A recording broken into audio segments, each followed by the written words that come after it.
Hi friends, hello, నమస్తే, వనకం. This is me Gopi. Welcome back to Neha Danis little stars YouTube channel. ఈ రోజు Sunday. మా పిల్లలు అయితే ఇంటి దగ్గరనే ఉన్నారు. మేము ఏదన్నా బయటికి ప్రోగ్రామ్కి వెళ్ళామంటే మాత్రం బయట వర్షం పడుతుంది. అందుకనే వారైతే నన్ను వేడివేడిగా పునుగులు చేసి పెట్టు పప్ప అన్నారు. నేనైతే ఈ రోజు వారి కోసం వేడివేడిగా పునుగులు తయారు చేస్తున్నాను. చూడండి. ఓకే, ఇక దానికోసం నేనైతే ముందుగానే కలిపి పెట్టుకున్న ఇడ్లీ పిండి ఒక కప్పు, మైదా పిండి ఒక కప్పు, ఒక చిటికెడు వంట సోడా, ఒక అరకప్పు పెరుగు, ఇవన్నీ వేసుకొని బాగా కలుపుకొని మంచిగా ఉండలు లేకుండా కలిపి పెట్టుకొని ఒక గంట సేపు పక్కకు పెట్టుకోవాలి. చట్నీ కోసం అయితే ఒక అరకప్పు వేయించిన పల్లీలు, ఒక అరకప్పు పుట్నాలు, ఒక 2 పచ్చిమిర్చి, కొంచెం చింతపండు, కొంచెం జీలకర్ర, ఇవన్నీ వేసి మిక్సీలో వేసి మెత్తగా గ్రైండ్ పట్టుకోవాలి.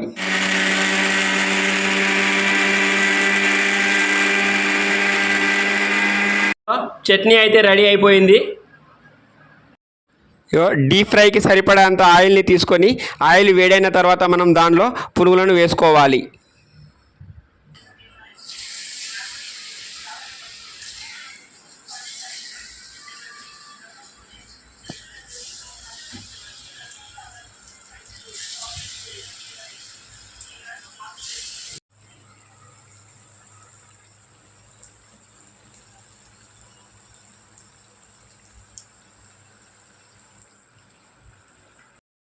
ఇదిగో చూడండి, పునుగులు అయితే కాలుతున్నాయి. ఇగో మనం ఇలా వీటిని 2 వైపులా మంచిగా కాలనివ్వాలి. ఒకవైపు కాలిన తర్వాత మరి ఇంకో పక్కకు తిప్పుకోవాలి. ఇగో చూడండి ఎంత గుండ్రగా నీట్గా ఎంత మంచిగా వచ్చినాయో చూడండి. పునుగులు అయితే ఇగో 2 వైపులా చాలా చక్కగా కాలినాయి. ఇప్పుడు వీటిని మనం బయటికి తీసుకోవడమే.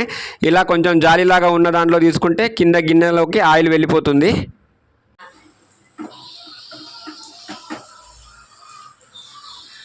ఇక వేడివేడిగా పునుగులు, చట్నీ, సైడ్కు ఆనియన్స్ అయితే అన్నీ రెడీ అయిపోయినాయి.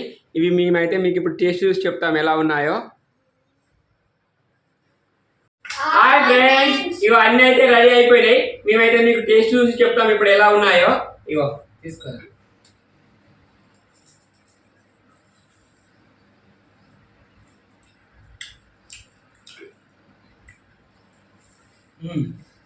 టేస్ట్ అయితే చాలా అదిరిపోయింది ఫ్రెండ్స్, చాలా బాగా వచ్చినాయి. బయట బండి మీద కంటే కూడా మన ఇంట్లో చేసుకుంటే చాలా సూపర్ ఉన్నాయి. ఓకే ఫ్రెండ్స్, ఇలాంటి మరిన్ని వీడియోస్ కోసం మా ఛానల్ని లైక్ చేయండి, సబ్స్క్రైబ్ చేయండి, కామెంట్ చేయండి. Bye friends.